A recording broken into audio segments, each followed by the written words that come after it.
Hola, ¿cómo están? Hoy vamos a ver lo que es cabeza y cuello. Comencemos. Toda la información está sacada de Lagman 14ª edición. En el mesénquima, la formación de la región de la cabeza deriva del mesodermo paraxial. Esta nos va a derivar algunas de estas estructuras que observamos en la región cefálica, las cuales van a estar compuestas por la cresta neural, el mesodermo paraxial o somitas o somitómeros, que más adelante se van a componer de toda la parte membranosa, cartilaginosa del neurocráneo.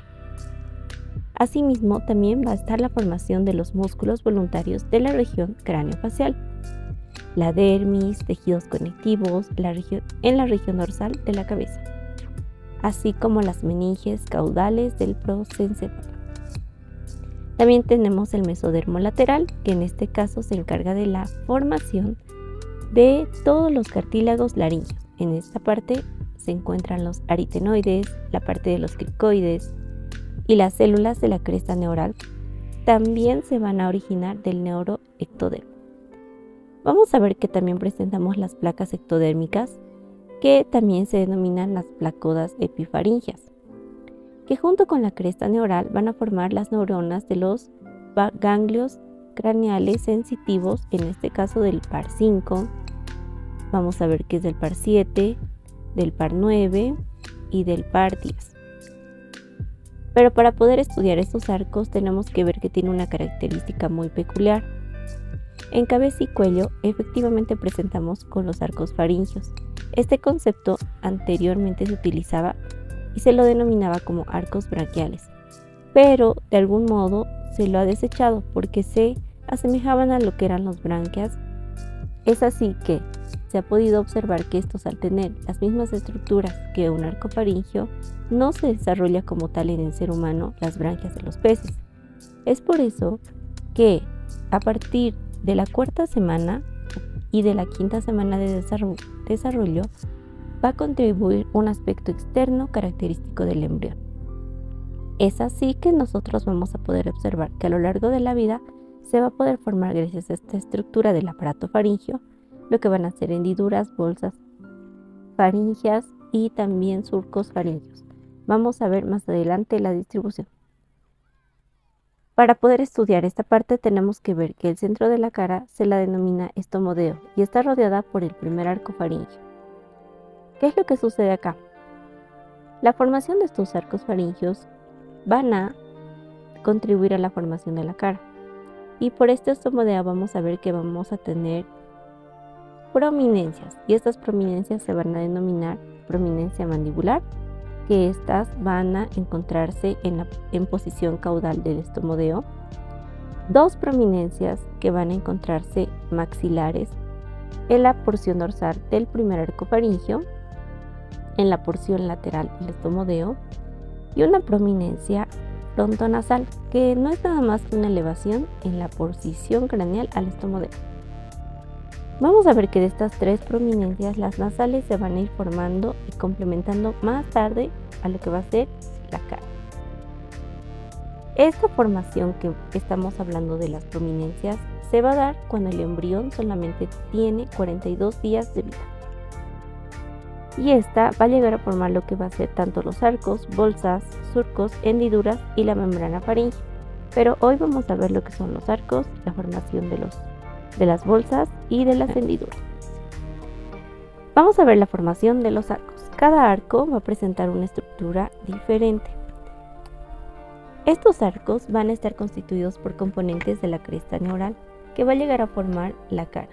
Son diferentes partes que va a presentar. Acá tenemos que hablar que estas van a dar origen al primer par de arcos faringios mediante unas elevaciones superiores laterales. Estas elevaciones superiores laterales se van a encontrar en una disposición como la podemos observar en la imagen. Mientras que los arcos van formándose, estas crestas van volviéndose en una forma redondeada. Esto va a suceder al final de la 4ª semana. Y tenemos que mencionar que la formación de estos arcos llegan a ser en total de 6, pero el 5º y el 6º arco son sus rudimentarios. Quiere decir que no los vamos a poder visibilizar. Para eso tenemos que ver de qué está conformado cada arco. Cada arco va a tener la siguiente composición. Cada arco va a tener lo que va a ser un epitelio endodérmico que se va a encontrar en la parte interior. Va a presentar un tejido mesenquimatoso que se va a encontrar en los núcleos. Va a presentar un ectodermo en la parte superficial. Y a su vez, como va a presentar todas estas partes de cada arco, tiene que tener lo que va a ser una arteria, que en este caso es un componente arterial, el cual van a estar derivados de los arcos faringios. Vamos a encontrar lo que va a ser un componente nervioso que va a presentar tanto una rama sensitiva y una motora, y vamos a encontrar un cartílago. El cartílago me sirve muchísimo porque va a llegar a ser la parte esqueletal de cada arco. Entonces, viendo algo que es importante, hablamos un poco sobre el componente muscular. Los componentes musculares se va a quedar encontrando en cada arco con su propio nervio craneal. Esto quiere decir que en cualquier sitio que van a migrar estas células llevan consigo un componente nervioso, y vamos a poder ver qué componente nervioso va a presentar. Si estoy hablando de la parte nerviosa, obviamente va a presentar una inervación. Es así que vamos a ir a ver qué estructuras va a ir a cada arco faríngeo. En el primer arco faríngeo vamos a tener los diferentes músculos.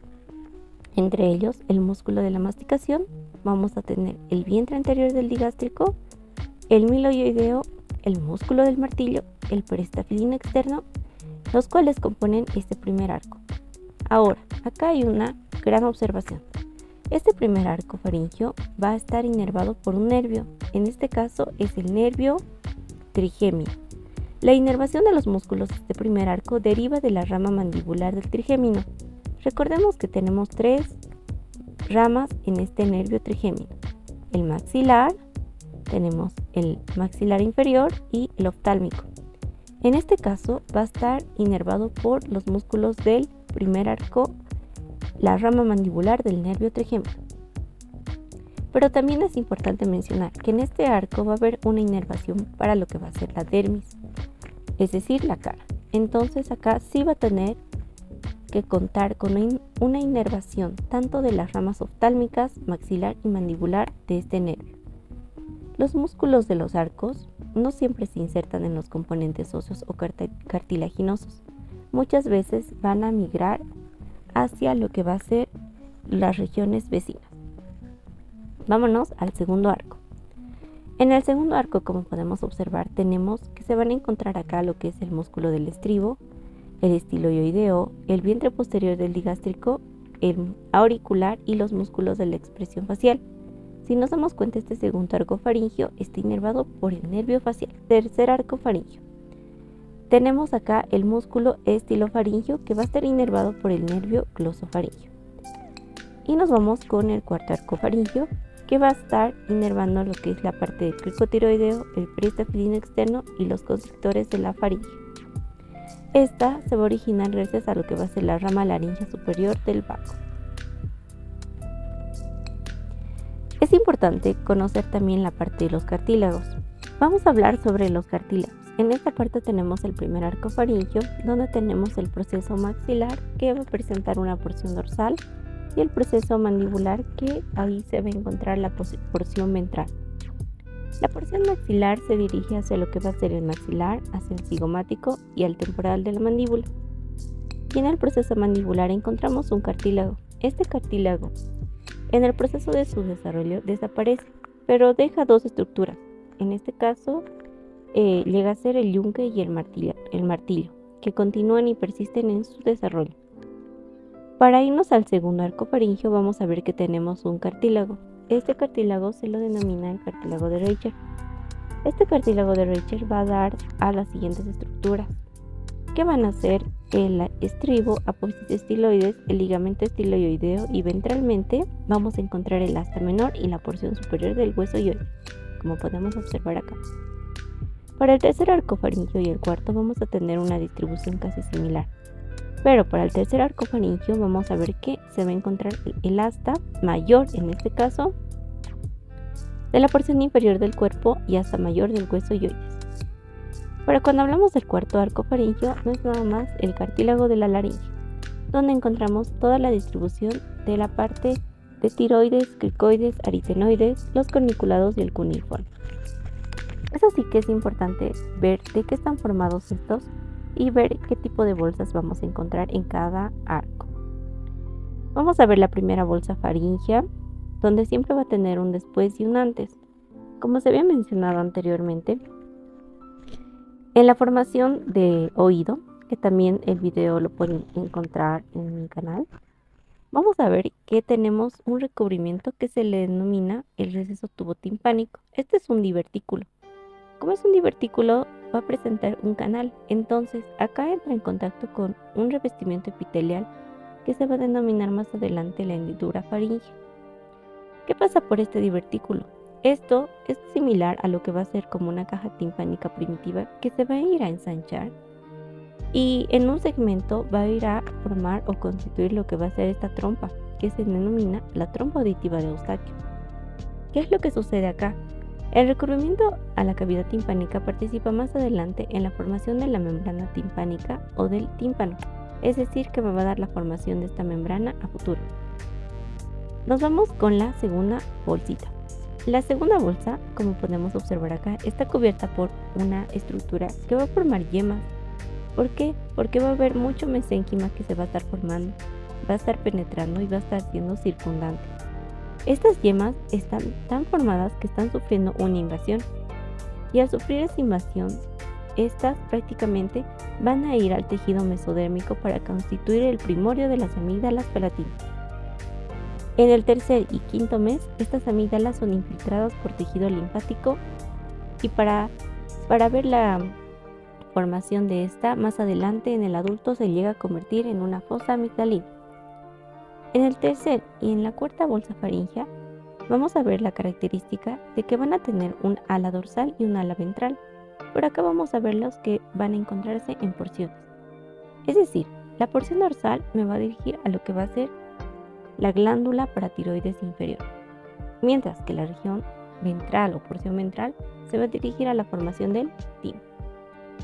Es importante mencionar acá lo que es la formación del timo, que la vamos a ver acá. La formación del timo no es nada más que una formación que se va a dar tanto por unas glándulas paratiroides inferiores. El crecimiento de esta hace que los dos primordios glandulares pierdan la conexión. En este caso estamos hablando que el timo va a migrar junto con esta glándula paratiroides inferior en una dirección que va a dirigirse caudal y medial. Las lleva junto a la paratiroides inferior. Si bien esta porción principal del timo se desplaza con mucha rapidez en su posición, como podemos observar, llega a fusionarse con la contraparte proveniente del lado opuesto. Y es así que se va a ir a formar más adelante lo que va a ser la glándula paratiroides superior. Acá es importante mencionar que esta formación del desarrollo de la estructura del timo continúa hasta la pubertad. En el niño pequeño, este timo ocupa solo un espacio pequeño que se va a encontrar dentro del tórax, pero tenemos que tomar en cuenta que en personas de mayor edad es muy difícil de reconocerlo, debido a que esta muchas veces se llega a atrofiar y está sustituido por tejido adiposo. Este tejido paratiroideo de la tercera bolsa alcanza a la superficie dorsal y va a formar lo que va a ser la glándula paratiroides inferior. Cuando ya hablo en la cuarta bolsa faríngea, tengo que hablar que, como se ha formado en la región dorsal del epitelio, vamos a ver que tenemos esta glándula que es la paratiroides superior. Cuando dijimos que la glándula paratiroides pierde contacto con la pared de la faringe, vamos a ver que la glándula tiroides va a migrar caudalmente y produce estas glándulas, la paratiroides superior. Acá vamos a ver que en la región ventral de la cuarta bolsa va a dar origen a este último grupo que va a ser el cuarto último branquial. Y este cuarto último branquial más tarde se va a incorporar a la glándula tiroides. Las células que se van a presentar acá van a ser unas células parafoliculares o también se las denomina células C. Estas células van a secretar lo que va a ser calcitonina, que esta es una hormona que participa en la regulación de la concentración de calcio en la sangre. Es así que más adelante vamos a poder ver si esta hormona está de una forma aumentada o si está de una forma disminuida, que puede llegar a presentar o dar unas patologías. Lo que es la hendidura, acá hay cambios, acá hay confusiones debido a que esta estructura va a presentar una literatura diferente en las ediciones del Lachman. Acá vamos a ver que tenemos lo que es el CAE. Cuando el embrión de 5 semanas se caracteriza por la presencia de sus hendiduras faríngeas, muchas veces se pensaba que el CAE se formaba a partir de la primera hendidura faríngea. En la literatura se lo mencionaba hasta que llegó un momento en el que se la descartaba. ¿Por qué? Por lo siguiente. Cuando se está formando esta estructura del CAE, vamos a ver que hay un sobrecrecimiento del segundo arco, al tiempo que se está formando lo que va a ser el oído externo. Y como podemos observar, este sobrecrecimiento prácticamente hace que desaparezca lo que llegaría a ser como tal la primera hendidura. Para poder hablar de esto tenemos que ver que la proliferación del tejido mesenquimatoso del segundo arco lo lleva a superponerse a lo que va a ser al tercer y cuarto arco faríngeo. Cuando vemos, estas se van a llegar a fusionar ¿con qué? Con un borde que se denomina epicárdico en la región inferior del cuello, como podemos observar acá en la región inferior. Por último, vamos a ver que tanto las hendiduras de la segunda, tercera y cuarta van a perder el contacto tanto con el exterior y estas hendiduras van a formar una cavidad. Esta cavidad va a estar recubierta por un epitelio ectodérmico y este epitelio más adelante va a ir a formar lo que va a ser este seno, el seno cervical, que más adelante va a desaparecer en una fase posterior del desarrollo. Es así que se van a ir a formar las hendiduras. Bueno, con esto finalizo la primera parte de cabeza y cuello. Espero que te sirva mucho.